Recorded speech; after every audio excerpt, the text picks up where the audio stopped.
Jonavos rajono savivaldybė ir Sport1 televizija pristato Baltijos šalių atvirasis IGF greplingo imtynių čempionatas. Šių metų balandžio 26-ąją 11 val.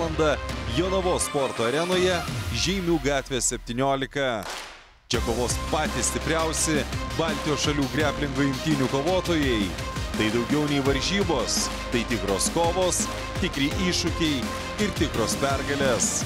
Atvirasis Baltijos šalių greplingo čempionatas kviečia visus kovotojus išbandyti savo jėgas bei susirungti su stipriausiais Baltijos šalių atletais. Čempionato globėjas Lietuvos Respublikos susisiekimo ministras, Lietuvos Respublikos Seimo narys Eugenijus Sabutis. Renginio partneris Jonavos rajono savivaldybė. Renginio viešbutis Ibis Kaunas Center. Rėmėjai